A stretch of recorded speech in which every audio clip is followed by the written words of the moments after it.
এবারের রমাদানকে জীবনের শ্রেষ্ঠ রমাদান বানাতে আমরা যেভাবে রমাদান কাটাবো। আসসালামু আলাইকুম। আমি মুসলিমাজ দিন থেকে আপনাদের জন্য নিয়ে এসেছি এবারের রমাদানকে কিভাবে শ্রেষ্ঠ রমাদান বানাবো তার কয়েকটি উপায়। ১. প্রতিদিন ন্যূনতম ৪ রাকাত তাহাজ্জুদের নামাজ আদায় করব এবং কিছু সময় আন্তরিকভাবে দোয়ায় কাটাবো। শেষ রাতের দোয়া ও ইস্তিগফার আল্লাহর কাছে অত্যন্ত প্রিয়। ২. সারা মাসে কমপক্ষে একবার কুরআন পড়ে শেষ করব। বিশেষভাবে রাতের বেলা কিছু সময় তেলাওয়াত করব। রাতের তিলাওয়াতের মর্যাদা অনেক বেশি। ৩. ৫ ওয়াক্ত নামাজ আউয়াল ওয়াক্তের শুরুতেই পূর্ণ আন্তরিকতার সাথে আদায় করব। পুরুষরা অবশ্যই জামাতের সাথে পড়তে চেষ্টা করব। ধীরে স্থুস্থে তারাবির নামাজ আদায় করব। বাসায় তারাবি পড়লে জামাতের সাথে পড়ব এবং নারীদেরকেও শামিল রাখার চেষ্টা করব। তাদের কাতার হবে সবার শেষে। নারীদের কাতারে কোনো পুরুষ থাকবে না। ৪. গুনাহ থেকে বেঁচে থাকব। বিশেষত রোজা অবস্থায় চোখ, কান এবং জিহ্বা দিয়ে কোনো ছোট গুনাহ করব না। টেলিভিশনের সতর্কতার সাথে ইসলামী অনুষ্ঠানগুলো দেখা যেতে পারে, এর বেশি কিছু না। ৫. প্রয়োজন ব্যতীত অনলাইনে আসব না, কারণ অনলাইন হলো গুনাহের মহাসমুদ্র। ইউটিউব, ফেসবুক, টিকটকে ডুবে যাব না। ৬. সারা মাসে অন্তত একবার আত্মীয়দের সাথে দেখা সাক্ষাৎ করব অথবা ফোন করে খোঁজ খবর নেব। আত্মীয়তার বন্ধন রক্ষা করা সর্বাধিক গুরুত্বপূর্ণ ফরজগুলোর একটি। ৭. প্রতিদিন অন্তত ৩ ঘন্টা সময় কুরআনের তেলাওয়াত, কুরআন মুখস্থকরণ এবং কুরআনের অর্থ ও তাফসির পাঠে ব্যয় করব। সম্ভব হলে সম্মিলিতভাবেও এই কাজটি করা যায়। ৮. সাধ্যানুযায়ী পুরো মাস জুড়ে অসহায় ও দরিদ্রদের দান সাদাকা করব। এক্ষেত্রে নিজ আত্মীয়দের প্রাধান্য দেব। এটি ইসলামের নির্দেশনা।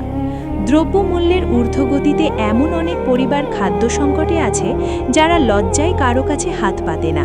তাদেরকে খুঁজে বের করে সাধ্যানুযায়ী হেল্প করব। এটি বিরাট নেকির কাজ হবে। বিশেষ করে তাদের সাহরি ও ইফতারের ভালো মন্দ খোঁজ নেব। ৯.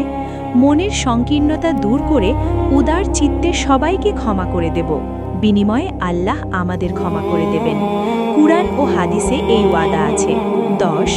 রমাদানের শেষ দশকে ইবাদতে ডুবে যাব এবং লাইলাতুল কদর তালাশ করব।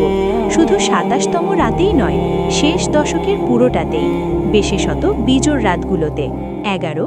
সাহরি ও ইফতারে খাবারের অপচয় করব না এবং খাবার নিয়ে অতিরিক্ত চিন্তা, কথাবার্তা ও হৈহুল্লোড় করব না। খাবার তৈরিতে বাসার নারীদের যথাসাধ্য সহযোগিতা করব এবং কোনো খাবার পছন্দ না হলে মেজাজ দেখাবো না। কেউ ইচ্ছা করে খাবার বিস্বাদ করে না, কারণ যে রাঁধে সে নিজেও খায়। ১২.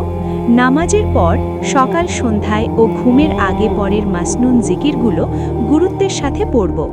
বিশেষভাবে চাশতের নামাজে অভ্যস্ত হব। প্রতিদিন অন্তত ৪ রাকাত পড়ব। ১৩. সারা মাস তওবা এবং ইস্তেগফারে লেগে থাকব। সাহরি ও ইফতারের সময়ে দুয়ায় কিছু সময় কাটাবো। এ দুটো সময়ে দুয়া কবুল হয়। মনে রাখতে হবে, রমাদানে মুমিনের প্রধান টার্গেটই হল নিজের গুনাহ মাফ করানো। ১৪. আমরা যারা গীবত শোনা, গান শোনা, নাটক, মুভি দেখা, পর্নোগ্রাফি, কুদৃষ্টি, কুধারণা, লালসা, হিংসা, অহংকার এসব গুনাহ থেকে বের হতে পারছি না, বরং এগুলো জীবনের সাথে মিশে গেছে এবং অভ্যাসে পরিণত হয়েছে, তারা রমাদানের দীর্ঘ ১ মাসের কঠিন প্রশিক্ষণের মাধ্যমে নিজেদের সংশোধন করে নিতে পারি। যারা অনলাইনে গেম খেলায় আসক্ত, তারাও নিজেদের সংশোধন করে নিতে পারি। খেলা দেখে নিজের মহামূল্যবান সময় ও আমলকে ক্ষতিগ্রস্ত করব না। ১৫. এই রমাদানই হতে পারে আমাদের অনেকের জীবনের শেষ রমাদান। তাই হাসি, ঠাট্টা, ফুর্তিবাজি ও গতানুগতিক উদ্দেশ্যহীন জীবনযাপন বাদ দিয়ে যথাসাধ্য তাকওয়া, বিনয় এবং গাম্ভীর্যের সাথে এমনভাবে এই রমাদান কাটানো যেন সবাই আমরা মৃত্যু পথযাত্রী। এই অনুভূতি ধারণ করে দিনগুলো কাটাবো। মহান রব আমাদের এই কাজগুলো সঠিকভাবে করার তৌফিক দিন। আমাদের গুনাহগুলো ক্ষমা করুন এবং তার সন্তুষ্টির উপর মৃত্যু দিয়ে কবরবাসী করুন। আমিন। সবাইকে রমাদানের শুভেচ্ছা। আল্লাহ আমাদের নেক আমলগুলো কবুল করুন। এরকম আরও শিক্ষণীয় ভিডিও পেতে চ্যানেলটি এখনই সাবস্ক্রাইব করুন। ধন্যবাদ।